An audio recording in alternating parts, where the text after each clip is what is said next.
pásítọ̀ tẹ́ ń wò yìí prophet ni ó ní ṣọ́ọ̀ṣì general overseer ni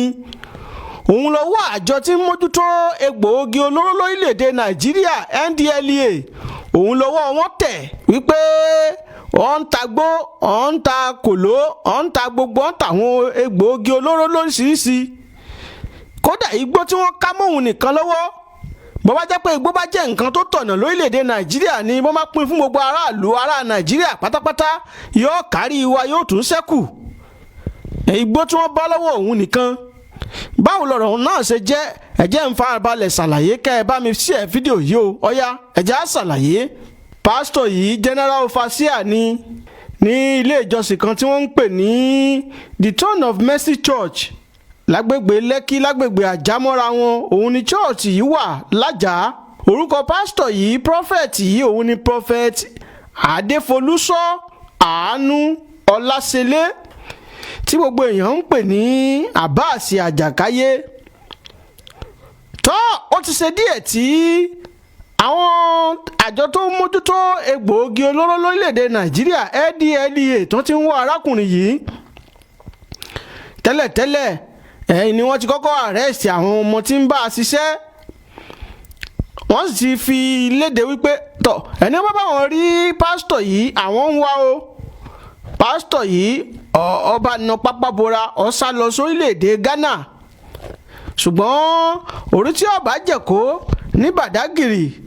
tọ́ba wà ń Ṣómólú yóò débẹ̀ tọ́ ẹ̀yìn tí wọ́n bá lọ́wọ́ bàbá yìí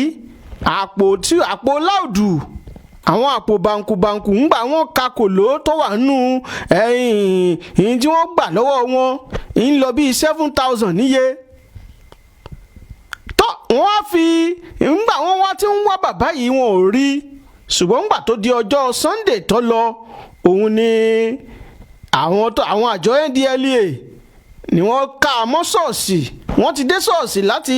ìgbà tí wọ́n ti bẹ̀rẹ̀ ẹ̀sìn kò pẹ́ díẹ̀ tí wọ́n bẹ̀rẹ̀ sí làwọn àjọ tó fẹ́ mú ti wà ń tòsí wọ́n farabalẹ̀ wọ́n jẹ́ ó parí ìsìn ńgbà ó sì parí ìsìn tán gbàgà wọ́n bá mú un tọ́ ń bẹ lágọ̀ọ́ àjọ NDLEA báyìí o níbi tí wọ́n ti ń ṣètò lọ́wọ́ bí wọ́n ṣe fi ojú prophet yìí balẹ̀ ẹjọ́ fún ẹ̀sùn gbígbé oògùn olóró. ẹbẹ́ òun èyí tó tún kù ń bẹ ní pé àwọn àjọ tí ń mójútó ìṣòwò ìlú mọ̀kùmọ̀kù EFCC wọ́n mà dábẹ́bẹ́ lọ́sẹ̀ tó kọjá ní presidential library lábẹ́kúta ni wọ́n ti mú fipá pẹ́ mú èèyàn tí jẹ́ tó jẹ́ 93 níye 790 ni wọ́n mú tí wọ́n sì fẹ̀sùn kàn wọ́n pé wọ́n ń ṣe cyber crime àwọn fraudster àwọn agbàlọ́wọ́ mẹ́rin baálẹ̀ jòǹtóló wọ́n fẹ̀sùn kàn wọ́n mú wọn tí ṣe 93 tọ́ òtẹ́ẹ̀lì ibi wọ́n ti mú wọn gangan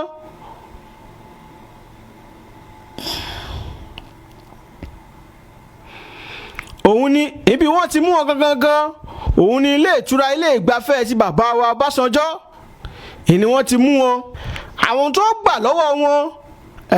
bàbá kà á lé ní 2, 3, 4 wọ́n gba ọkọ̀ tí í ṣe 18 vehicles ni wọ́n gbà lọ́wọ́ wọn bákan náà wọ́n gba fóònù lóríṣiríṣi àtowó tó pọ̀ ni wọ́n gbà lọ́wọ́ àwọn agbàlọ́wọ́ mẹ́rin yìí àwọn àjọ EFCC wọ́n tún wá ń pètèpèrò báyìí láti fojú wọn balẹ̀ ẹjọ́